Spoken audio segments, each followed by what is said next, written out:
In December of 1986, the heart of our combat engineering battalion was deployed deep into the dense jungles of Honduras, a Central American nation unfamiliar to many. Our task was monumental: to construct a new airfield just north of the Rio Coco. This river was more than a natural landmark. It demarcated the border between Honduras and Nicaragua. As my boots touched Honduran soil, I couldn't help but feel a mix of anticipation and anxiety. It was my first deployment outside the United States. The holiday season was upon us, and while most families were preparing to celebrate Christmas, we, a band of soldiers, were adapting to the reality of jungle life. Being in the Army often means sacrificing personal pleasures for duty, and this time was no exception. But the risk we faced in this remote region of Honduras was beyond our usual encounters. The jungle, thick and unyielding, seemed to harbor something more menacing than the typical threats one might expect in such an environment. I'm Robert, a veteran of the U.S. Army, and the tale I'm about to recount is not one I share lightly. It's a story of an encounter with a local legend known as El Diablo, a mysterious mist that seemed to challenge our very understanding of reality. This mist presented a choice, a path shrouded in uncertainty and fear, leaving me to question what lay beyond its veil. The 1980s was a decade of upheaval in Central America. Nicaragua, a country already reeling from the aftermath of a devastating earthquake in 1971, was grappling with economic turmoil, rampant government corruption, and a violent political revolution. This turmoil mirrored the conflict we had seen in Vietnam, with two distinct factions vying for control. The Sandinistas, socialist rebels, had overthrown their corrupt government and were supported by the Soviet Union and Cuba. Opposing them were the Contras, revolutionaries determined to dethrone the now equally corrupt Sandinista regime. The U.S., intent on stemming the tide of communism, covertly supported the Contras, setting the stage for another proxy war between the U.S. and the Soviet Union. The Contras, ousted from their homeland, found refuge in Honduras. The U.S. also bolstered the Honduran military, fearing a potential Nicaraguan invasion. This geopolitical chess game brought my unit into the picture, the 27th Airborne Engineering Battalion from Fort Bragg, North Carolina. Our mission was to construct an airfield near the village of Hamastron, a mere 15 miles from the Nicaraguan border. This airfield was not just a logistical hub for U.S. troops. It was a symbol, a clear message to Nicaragua to respect the territorial sovereignty of Honduras. Our battalion, armed and vigilant, was under strict orders. Despite having live ammunition, we were not at war with Nicaragua. Engaging the enemy was forbidden, except in self-defense. This tense state of affairs reminded me of the early stages of the Vietnam War. As part of our duties, some of us, alongside Honduran soldiers, conducted border patrols and surveillance to deter and monitor enemy activities. My role, handling radio and communications, was crucial in maintaining the flow of information and ensuring the safety of our patrols in these unpredictable jungles. As the radio and communications guy in our unit, I wasn't directly involved in the construction of the airstrip. Hailing from Tennessee, I could have easily manned a tractor if needed, but my skills were better utilized in the field. So, I found myself regularly accompanying patrols along the serpentine dirt roads near the Honduran-Nicaraguan border. Our visibility was limited to what lay directly before us, and our situational awareness relied heavily on reconnaissance reports from aircraft and the Soto Cano Air Base, situated about 200 kilometers to the west. These reports, however, were seldom in real time and typically included sightings of suspicious vehicles, boats, or groups near the river. On one particular morning, while on patrol around 10:30, we received a transmission about an unidentified boat, or something resembling one, moving upstream, not far from our position. We were instructed to meet at specific coordinates, then proceed on foot to the riverbank to investigate. Coordinating over the radio with the other vehicles in our squad, usually 3 or 4 in total, we pinpointed our rendezvous on the maps and quickly set off. navigating past local villages and farms, eager to reach a concealed position by the river before the boat appeared. The report was vague, mentioning erratic movements and stops by the boat, but providing no details on its size, occupants, or intent. "How many tangos on board?" I asked over the radio, only to be told that no passengers were visible. We reached our insertion point and disembarked. 3 of our squad remained with the trucks, while 6 of us, including myself, hurried towards the riverbank about half a mile away. The terrain here was different from the dense jungle we were accustomed to. It was mostly open grassland with sparse tree cover, allowing us to move quickly. We crossed a cattle farm, navigating through 2 sections of barbed wire fencing, and reached an open field. This area, like many others, had been cleared for cattle grazing. The river lay 100 yards across the field, and we sought cover behind some trees near the riverbank. The vegetation was sparse here, cleared away to give cattle access to the water. We had to stay back about 5 to 8 yards to remain hidden from the boat and any potential observers on the Nicaraguan side of the river. "Come on, let's go. Take cover," I heard someone call out. "Robert, you come with me. See, you stay here. Wallace, go down that way," another squad member directed. We couldn't see anything upstream, but our last radio update confirmed that the boat was still heading our way. We waited in tense anticipation. "Solo Whiskey 4 should be coming from your direction. Let us know if you see it," I radioed to another squad member. "What the hell just passed by me?" came a sudden report over the radio. "Something's coming your way in the water." "Yeah, I see something," I replied, spotting a dark shape in the distance. "That's it. That's what they want us to look for. Looks like a log or something. Thought it might be a crocodile." The object's nature was still a mystery, and our curiosity was piqued as we watched and waited, hidden in the foliage. The object in the water was indeed far too large to be a crocodile.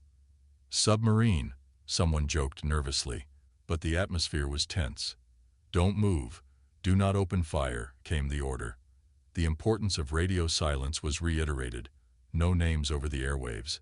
But the sight before us was almost surreal. "Look at those teeth," someone whispered in awe and fear.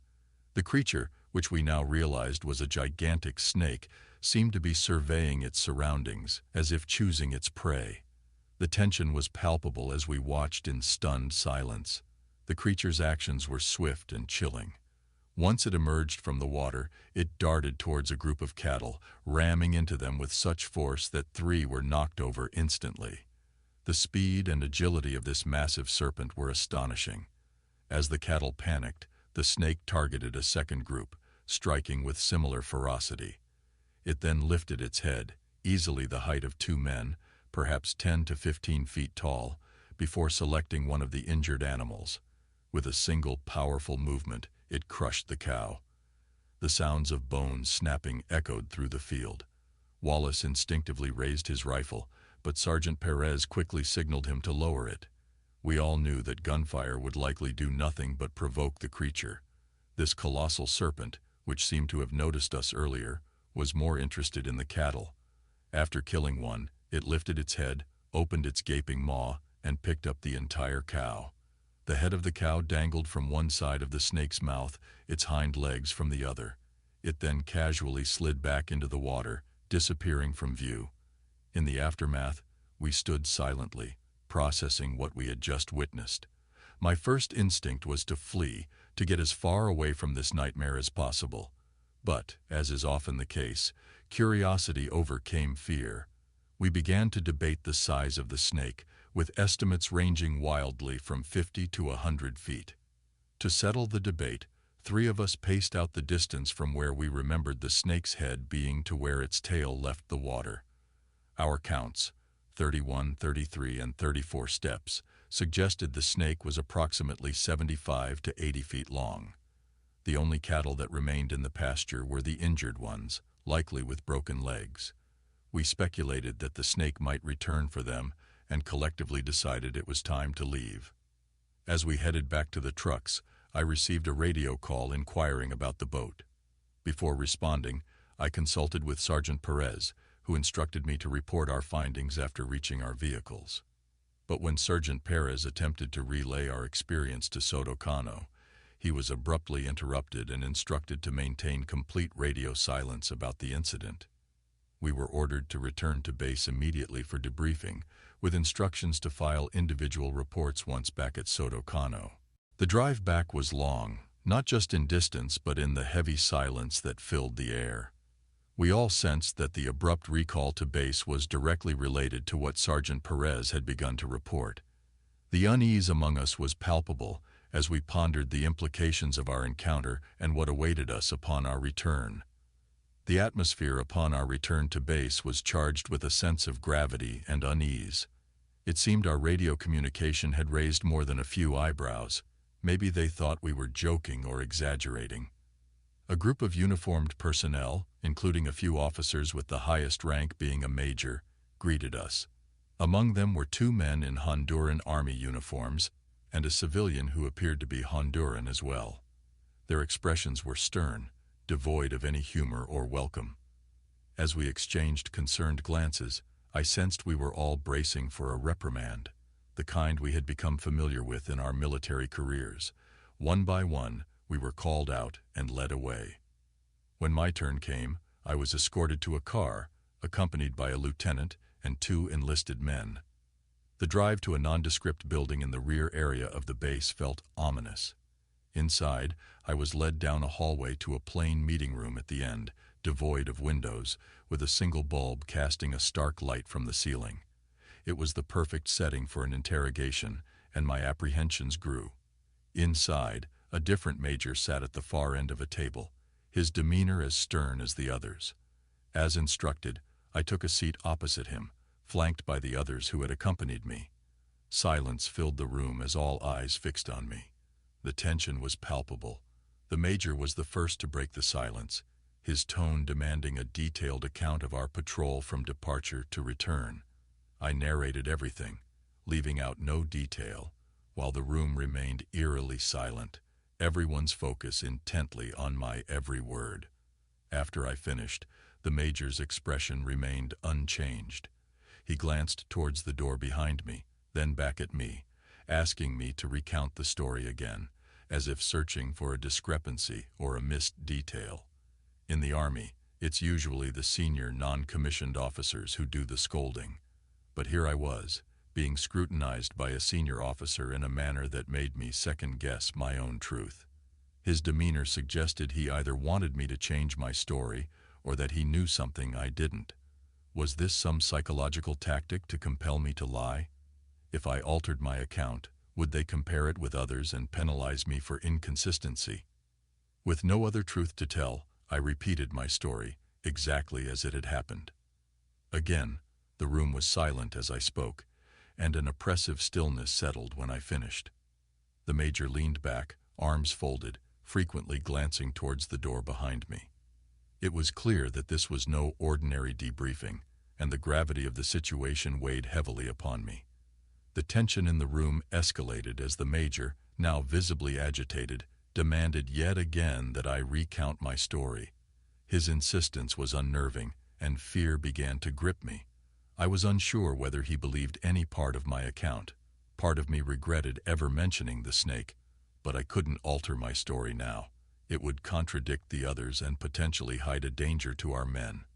So, for the 3rd time, I detailed the encounter with the gigantic snake. The room fell into a prolonged silence, with the major's glare fixed on me. Abruptly, he stood and exited the room, the door closing with a definitive thud.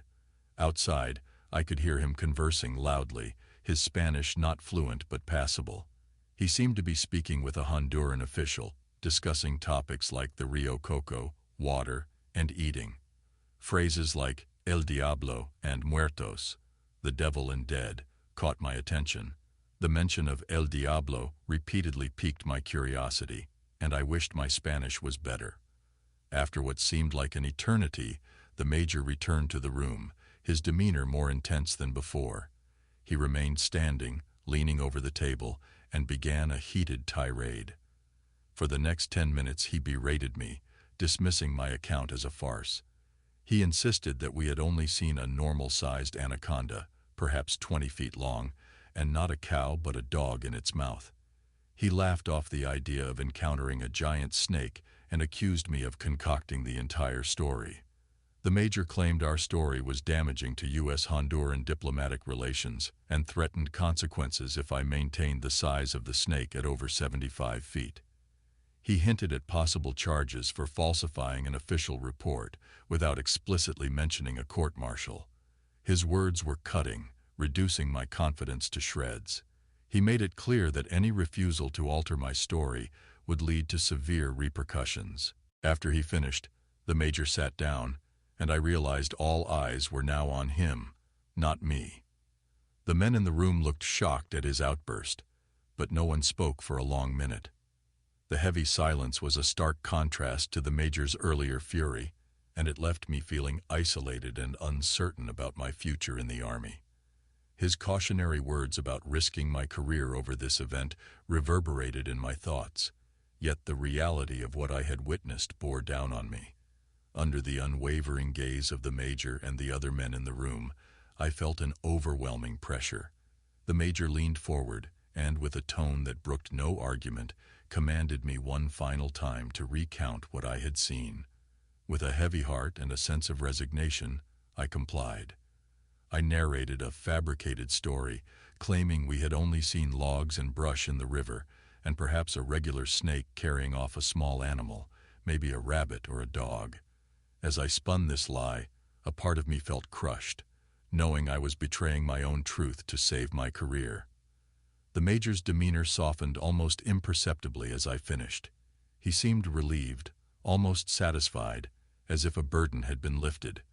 The tension that had filled the room dissipated, replaced by a strange sense of normalcy. The major stood up, thanked me for my cooperation, and casually strolled out of the room. As he left, I overheard him mentioning something about audio tapes, which only added to my confusion and apprehension. The lieutenant finally broke the silence, asking if I felt better now. His words felt hollow, and I could only offer a non-committal shrug in response. I was escorted outside and driven back to the initial point of our meeting on the base. There, I was informed that I would be returning to our camp at the airfield and was strictly instructed not to discuss the incident with anyone, not even with the men I had been with, should our paths ever cross again. A vehicle arrived shortly to take me back to the airfield, alone. The isolation and the weight of the entire experience made me feel anxious and uncertain.